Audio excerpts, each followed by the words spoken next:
Well, a back injury suffered in high school will ultimately end the career of Gonzaga forward Kaden Perry. We're going to discuss what this means for Perry and the Bulldogs on today's episode of the Locked On Zags podcast. You are Locked On Zags, your daily podcast on the Gonzaga Bulldogs. Part of the Locked On Podcast Network. Your team every day.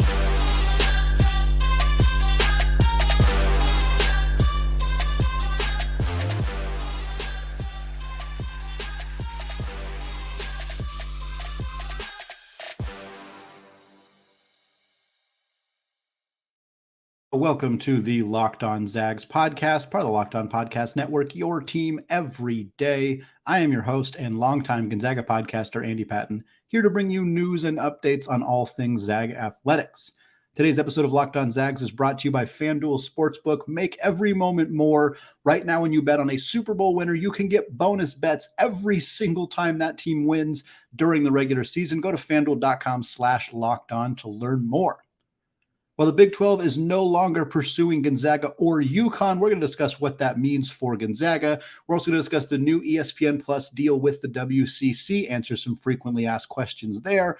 But unfortunately, we're going to lead today's show talking about Kaden Perry. Kaden Perry announced his medical retirement from Gonzaga on an Instagram post on Wednesday morning. I'm just going to go ahead and read his actual post, and we're just going to react to what he said and what this might mean for Gonzaga. Here's his post. He says, quote, "Hello, Zag Nation. I don't know how to properly say thanks for all the love and support I've gotten from all of you, even though I've had plenty of bumps in the road trying to get back on the court. You always made me feel welcome. It's been my dream ever since the 7th grade to play at Gonzaga and show the world what I could do. Unfortunately, life doesn't always follow a straight path, and I got hurt my senior year in high school. I didn't know what I thought would be just another injury would be a back problem that I'll have to deal with for the rest of my life. After much thought and consideration, I've realized I am unable to perform at the level needed to be a Division I athlete." Folks, this is heartbreaking. I don't really know any other word to use to describe this message. The things that it's well written, it's beautiful in some ways, and I think it really conveys how much Kaden Perry wanted to be there. He's wanted to play at Gonzaga since he was a 7th grader. So many kids want to play at Gonzaga or Kansas or Duke or North Carolina or whatever school it is. And while most of them, like most as in 99+% of them, just realize at some point that they're not good enough to accomplish that. And that's in some ways sad. For some, it's sadder than others, but it's just kind of a reality of life. But to have had that desire and then to have accomplished it and then have it taken away from you is beyond heartbreaking. It's really, really sad. I feel so much for Kaden Perry right now. He didn't deserve this. By all accounts, he is an outstanding kid, a good teammate, a good friend, a good basketball player. He just suffered an injury that ultimately he was unable to recover from. And he did accomplish his goal. He said his goal from the 7th grade on was to play at Gonzaga basketball. He did do that for 8 games. Not as much as he would have wanted to do, of course. Not as much as we wanted to see him. But at least he accomplished it. I'm not sure that gives him a lot of relief right in this moment. I hope someday that it does. I hope someday he can acknowledge, I did it. I did the thing I wanted to do, even if it didn't happen the way. And he kind of did in the post. He said like that life doesn't always follow a straight path, blah, blah, blah. Like I think he did acknowledge that he got where he wanted to go. It just didn't go the way that he had thought that it would. And I think beyond that, acknowledging, I'm going to have to deal with this for the rest of my life. Like that to me, I'm not sure what's more heartbreaking. So much of it is, but when you're 6'9", 6'8", big, strong, super athletic people like that, back injuries are debilitating for any human beings. I don't want to diminish it and say it's only impactful for people of that size, but it's a lot harder to recover. His back is just physically bigger. And he had herniated discs and they just haven't gone away. And to try to play at a high level, to try to do what it requires to be a Division I athlete. It's not that his skill isn't there. It's just that his body can't do what it needs to do for him to be a Division I athlete. And to have to come to that realization when you're, I don't know, 21, 20, whatever age he is, really heartbreaking. Kaden Perry, so a little bit more on who he is. 4-star forward from Battleground, Washington, joined Gonzaga in that class of 2021. He played 8 games as a freshman in that 21-22 season, 52 total minutes, averaged 2.3 boards per game, had a career-high 6 points in 12 minutes against Central Michigan. He did not play last season. He was a full go, according to Mark Few, in the preseason. The expectation was that he was going to be at least competing for some of those minutes in the front court. Of course, we knew with Drew Timme and Anton Watson and Ben Gregg and Efton Reed that the minutes might not necessarily be there for him, but he tweaked his back in pregame warmups, and that was it. We just never saw him for the rest of the season. In April of this year, he posted on Instagram that he was ready to prove the doubters wrong, and he was working out with the team as late as late June. We know he was working out with the team in late June because we saw pictures of him posted by the Gonzaga social media department. We saw him dunking. Like, he was full go, or I don't know if he was full go. I shouldn't say that, but he was going. He was doing stuff. He was working out with the team. And now, I don't know if something changed or if he just kind of came to the realization on his own or what, but he's no longer going to be on Gonzaga basketball's roster. Now, a few things logistically of what this means for Gonzaga. Well, I don't think it opens up a scholarship for the simple fact that Gonzaga is not going to take his scholarship away from him. They're just not going to do it. I worked in college athletics, and the amount of times that a student athlete basically became some version of a team manager, clubhouse equipment guy, stats, some role given to a player who remains on the roster or remains on scholarship and is kind of just working off their scholarship in a different capacity. This is common. Quite frankly, Gonzaga would look like giant a-holes if they took Kaden Perry's scholarship away from him because of an injury. It'd be terrible optics. Terrible optics. I suspect Kaden Perry is going to be removed from the roster, and just for some logistical reasoning there, but I think he's going, my guess, I don't know. Maybe he has no desire to be affiliated with the basketball team at all. Maybe he just says, you know what, it's going to be too painful for me. I just want to go be a regular student at Gonzaga, which he has said. I want to clarify, he's not leaving Gonzaga. He's going to be a student there. He's going to ostensibly get his degree and do all that. But if he chooses to be involved with the program, I'm certain that Mark Few and the staff will find some kind of role for him. There are limitations to what he can do. He can't coach. He can't do anything coach-like. Like, there are pretty strict rules by the NCAA to prevent him from doing certain things. Like, Zach Norvell was able to be a pseudo coach last year, JP Batista, because they were grad students. They were enrolled. There was specific roles set out for them. Kaden Perry won't be able to do that, but he will be able to be involved with the program if he chooses to be. More importantly, for people who might be thinking, does this mean Gonzaga is going to add anybody? I don't think it changes their scholarship count at all. I don't think that it should, at least. It does create a situation where they have one less person competing for minutes in the front court. But I kind of, as I laid out in a recent episode, I don't know that there was a whole lot of minutes. There still aren't a lot of minutes to be had. You still have Anton Watson and Graham Ike and Ben Gregg all kind of locked into 1, 2, and 3 roles. You have Braden Huff coming off of his redshirt year, likely kind of penciled in as that fourth big. You have June Sok-Yo and Marcus Adams Jr., who are both probably more threes, but could potentially play some small ball 4 as well. So while I don't want to sound dismissive of Kaden Perry in any way, shape, or form, I don't think that this dramatically changes Gonzaga's outlook for the upcoming season. But it is a sad end to a story that should have gone differently for Kaden Perry. And I think that it's okay for us to just feel for him and kind of just, send thoughts to him, send messages to him on Instagram, nice ones, tell him how we feel about this, because it's one of the more heartbreaking situations I can remember for a Gonzaga player in recent years, a guy who had so much potential, who had so much desire to be here, who had this work ethic and all of these things that would have made him a fantastic, really beloved Zag. He still is, but not getting a chance to see what he could fully do on the basketball court is a tragic end to a story that I wish had gone differently. Well, Big 12 commissioner, we got to transition out of that somehow. Big 12 commissioner Brett Yormark said they are done making additions to the conference, leaving out Gonzaga and UConn. So what is next for Mark Few and the Bulldogs? We're going to talk about that after a word from today's sponsor, FanDuel. Football season is about to kick off, and FanDuel is giving you the chance to win all season long. Because right now, when you bet on a Super Bowl winner, you can get bonus bets every single time that team wins during the regular season. Maybe you diehard Seahawks fans have been listening to Corbin Smith at Locked On Seahawks and you are juiced about the upcoming season and you want to put a bet there. Maybe you want to bet on last year's defending champs, the Kansas City Chiefs, or the Philadelphia Eagles after a fantastic season. Either way, you bet on that team, you get bonus bets every single time that team wins during the regular season. And you can use those bonus bets on spreads, on player props, on over-unders, and more. So visit FanDuel.com/lockedon and start earning bonus bets with America's #1 sportsbook. That is FanDuel.com/lockedon. All right, folks, want to thank all of you for making Locked On Zags your first listen or your first watch of the day. Shout out to all those everyday listeners who are checking out the show on YouTube as well. Very much appreciate it. We got more conference realignment talk coming your way to close out the week. We're going to talk about the Big East, and we're going to touch on that a little bit right now in this segment because Big 12 Commissioner Brett Yormark spoke. I saw this at the Kansas City Star. These quotes are almost everywhere on the internet, though very easy to find. And he basically acknowledged that at this point, the Big 12 is done with continued expansion and is no longer considering two schools that they previously had interest in Gonzaga and UConn.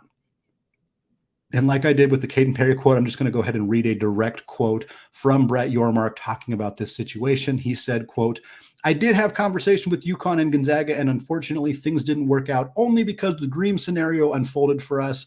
So those conversations are no longer. I'm a big admirer of both those programs. They're fantastic for all the right reasons, but right now I'm focused on the transition of those four in right now. And also, how do I leverage the fact that I'm now a 16-team league in 10 states with 90 million people in 4 different time zones? So that's my focus right now." A little bit of bragging there at the end by Brett Yormark, but hey, he has earned it for what he has accomplished as the commissioner of that league so far. And I think the main response to this, the main reaction, and I know people have had, I've seen varying levels of reaction from people on social media throughout the day before I hit record here, but to me, this kind of followed the plan that it seemed like was the plan all along. I don't think, and maybe people feel differently about this, but I don't think Brett Yormark ever really hid the fact that Gonzaga and UConn were backup plans. I don't like that term all that much, and I think people feel some kind of animosity, like Gonzaga didn't deserve to be a backup plan or whatever, and I can understand not liking that and feeling maybe betrayed or gypped by it or whatever, but I didn't feel like that was ever hidden. The Big 12 all along wanted to add those 4 corner schools. They wanted Utah and Colorado and Arizona State. And there was so much, I don't want to say misinformation, but just ebbs and flows. The Pac-12 is going to be fine. The Pac-12 is going to expand. The Pac-12 is dying. The Big 12 is not adding anymore. The Big 12 wants to add everybody. Now the Big 10 is getting involved. I mean, for people who were day-to-day following what happened from the moment USC and UCLA left to the Big 10 until the Pac-12 officially disintegrated a few weeks ago, it was constantly changing on a day-to-day, minute-by-minute, hour-by-hour basis. But throughout all of that, the Big 12's interest in Gonzaga and UConn was legitimate. It was just predicated on if we have the room to add them and some of these other plans that we have fall apart. And they didn't want to come out and say it like that, but it always felt like that was the situation. To me, as soon as we saw as soon as Colorado defected, and I had people ask me this, we talked about it on a Mailbag Monday. I got direct messages from people, direct texts from friends that said, does Colorado leaving make Gonzaga more or less likely? And it depended on if Colorado leaving was the domino that ended up doing what it did. And as soon as we realized, oh, this is falling apart for everybody, Arizona's out, Arizona State's out, Utah's out. Once that happened, there was not really a super realistic situation for the Big 12 to add Gonzaga and UConn because they didn't need to.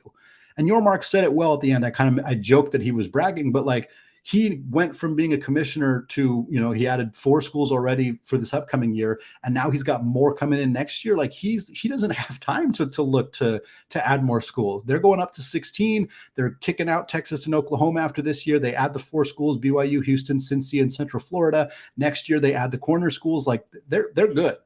They got plenty of work to do, plenty of opportunities to just kind of focus on what they have. I don't blame them one bit. And I don't blame Gonzaga fans who are frustrated by this, who felt led on, who felt misled, whatever it may be. But I always felt like Gonzaga was being viewed not as leverage. I know some people have said that, and I get that argument. I do. I understand why people would feel like that, because in some ways it was like that.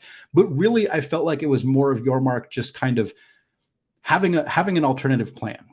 He didn't want to be in the situation that the Pac-12 finds himself in, where it's adapt or die.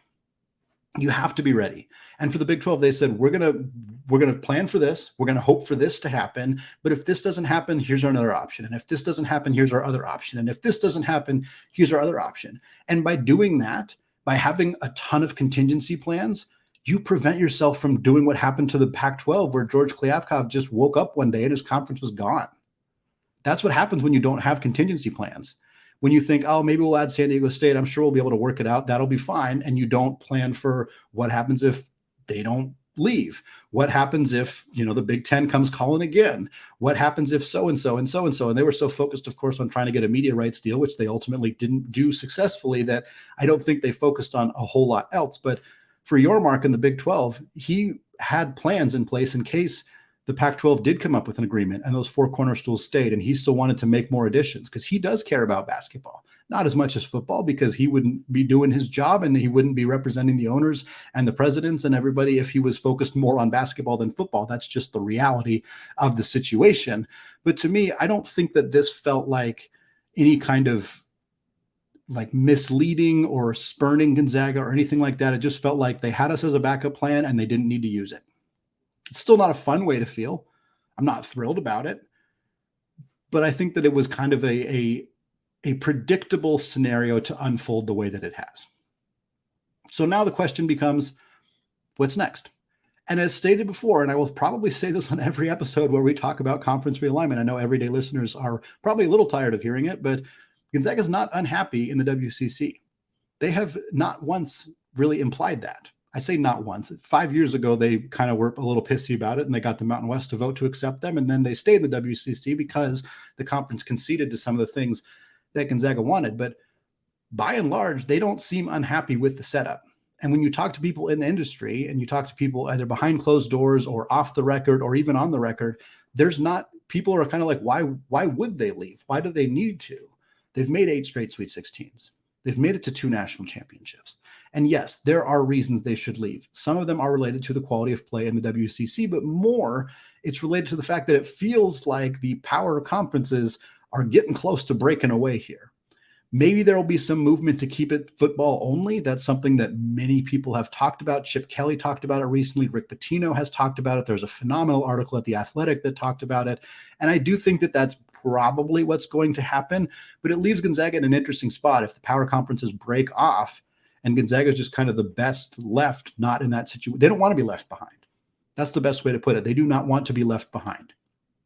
So while I don't think the WCC is hurting them nearly as much as many people might believe, I do think that they are going to keep their eyes peeled for any alternative situations, which could include some merger between the 4 Pac-12 schools remaining, some schools in the American Athletic Conference like Memphis or SMU or even Tulane, and of course some Mountain West schools. I don't know what that merger looks like. I don't know if it happens. The Mountain West has been pretty hesitant, but I think mostly because they don't want to give up the Mountain West brand. They would rather try to pull in schools to their conference. But if they can there are a lot of factors here. If they can get the corner schools, or not the corner schools, the Pac-12 remaining schools, could they maybe rebrand in some capacity? I don't know. I don't know what that looks like. Would Gonzaga even be involved in those conversations? I don't know. I think they'd like to be, but I don't know that that's a huge priority. It's certainly not at the level that the Big 12 would have been. And then there's the Big East. And the Big East, I'm going to talk about a lot more on Friday's episode of Locked On Zags, so I don't want to spoil too much, but the Big East the Big East would have been more likely to add Gonzaga had they lost UConn. I think nothing has happened to the Big East. Everywhere there's things happening all over the country and all these major conferences, and the Big East is just kind of fine where they're at. And I think they're kind of waiting to see what happens with the ACC, because if Florida State leaves, if Clemson leaves, if the ACC falls apart, you can bet that the Big East is going to be waiting to add Syracuse back. They're going to be waiting to add Louisville back, and they should be. That is totally what they should do in those situations. So for the Big East, I'm not sure that there's a lot of urgency to make a move for Gonzaga. The final thing that I'll talk about, and we've talked about a handful of times on this show, or at least one other time, is if the WCC could find a way to absorb Stanford or Cal or I guess it would be probably and Cal, in a situation where those two schools go independent for football and are looking for another place to house their programs. I have maintained that I think this is extremely unlikely simply because Stanford is very stubborn, and their stubbornness is probably what is a factor in what caused the Pac-12 to fall apart in the first place, because they refused to accept BYU many years ago and refused to look at any schools that didn't meet their very high academic standards. And for them to join a conference that is small, religiously affiliated schools is just the exact opposite of what Stanford stands for as a university, and I just don't think they would make that move. Even with the WCC adding a new ESPN Plus deal, which is what I want to talk about to close out the show. Did the WCC linking up with ESPN Plus make them more attractive to Stanford and Cal? And what does it mean for Gonzaga? More coming up on that right after this. All right, segment 3, still any patents, still locked on Zags, and we are talking WCC hoops once again. More importantly, we are talking about the just announced media deal between the WCC and ESPN Plus. ESPN Plus is going to air 17 men's regular season games on, ESPN, not ESPN Plus. ESPN is going to air 17 men's regular season basketball games on their main platforms. My understanding of main platforms is ESPN and ESPN2. I am not certain if ESPNU qualifies as a main program or not. I believe it does not, because it is not typically part of cable packages, but I don't want to be quoted on that because I'm not 100% sure. They're also going to air 6 WCC tournament games between the men's and the women's. Other things that are going to come out of this: men's basketball, women's basketball, men's soccer, women's soccer, volleyball, water polo, baseball, softball. All of those sports will air on ESPN Plus. Those games that are not on other networks. Most of those other games are not going to be on other networks. So for people who want to watch women's basketball, or who want to watch baseball more regularly, or soccer, any of those sports, you should have access to that if you subscribe to ESPN Plus. ESPN Plus is not a part of ESPN, and that is an important distinction. If you have Fubo, I'm not super familiar with YouTube TV, but I suspect if you have any cable packages that tend to include ESPN and ESPN2, you do not necessarily get ESPN Plus with that. ESPN can be bundled with Hulu and Disney Plus, which is the way that my family has had it bundled for quite a long time. And frankly, I didn't use ESPN Plus all of that much, but it does have WAC basketball games. It does have many other mid-major games. And now if it's going to have WCC games, I'm excited to get an opportunity to log into ESPN Plus and watch the women's basketball team in April of next year, to watch the baseball team, to get an opportunity to see some of those sports that we don't otherwise get to see. Basically, these games are going to replace the games that had previously been on Stadium or on the WCC network, the WTV. Games where that was the avenue to watch them, this is now the avenue to watch them. I'm going to read a quote from Stu Jackson, the commissioner of the WCC, and then I'm going to talk about a few more of the frequently asked questions that I know people have had about this. Some of those frequently asked questions were posted on Twitter, and the great Stephen Carr, who works at Gonzaga and is the first host of the Locked On Zags podcast, he answered a lot of these questions, so I want to make sure to give him a shout out as somebody who is in that industry and helping make sure that Zags get the best knowledge possible ahead of the season. Anyway, here's Stu Jackson's quote. He says, quote, "I am excited to expand our long-standing relationship with ESPN while continuing our strong linear agreement. The ESPN Plus platform and its more than 25 million subscribers provides exceptional visibility and access to showcase our regular season and conference championships events. ESPN provides the conference and our fan base with great exposure to our events, and I look forward to the launch of the WCC on ESPN Plus this week." So a couple frequently asked questions, and if you have any more and you want to shoot them in YouTube comments, I'm happy to try to answer them. I would definitely suggest following Stephen Carr on Twitter at SCarGo. There's also a great article by Theo Lawson at the Spokesman Review that breaks down some of those frequently asked questions. And I know that the WCC's website has a frequently asked questions section as well. So Root and KHQ are not going anywhere. I think that's the question that many people had. If you are local to Spokane or you're local to Oregon and Washington and you watch games on Root TV in the past, very little changes for you. Greg Heister, Dan Dickhouse still going to be calling those games. Games are still going to be available on Root via Fubo or however else you get Root. Games are still going to be available on KHQ for those in the Spokane area. Now, what it does mean is if you don't have Root and you are in Oregon and Washington and you want to watch on ESPN Plus, and the game is also being broadcast on Root, is going to be blacked out. which is going to be very frustrating. If you live in Texas or DC or anywhere that's not the Pacific Northwest and you want to watch Gonzaga basketball and you go to ESPN Plus, you should have no problem watching it. This is great news for out-of-market people. In-market people are going to get blacked out on ESPN because the precedent is still Root. So if you don't have Root and you've been resistant to buying Root and you're thinking, oh, ESPN Plus means I don't have to get Root. If you live in Oregon and Washington, I'm not exactly sure where the blackout market is. So I'm saying Oregon and Washington, but it's a little bit more complicated than that. But if you live in that market area, unfortunately, this does not mean you can skip getting Root.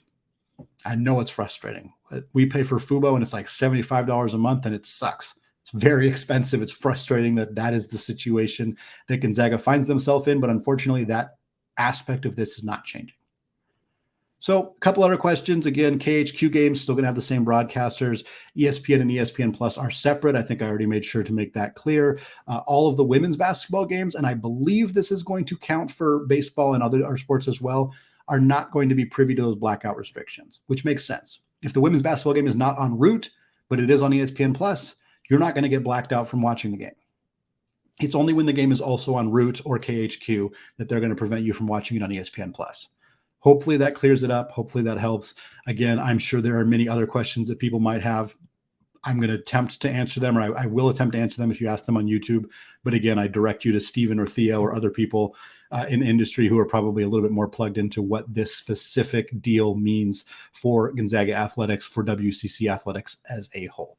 The last thing I wanted to talk about, and again, we kind of already touched on it in the other segment, is what this means for Stanford and Cal, because I've seen people suggest, and not just like random people, to not to be disrespectful to those people, but I think Stuart Mandel tweeted this, a high profile reporter, who basically said, does this mean that Stanford and Cal are going to be more willing to jump into the WCC? This is an idea that has gotten some serious legs. People have really talked about this.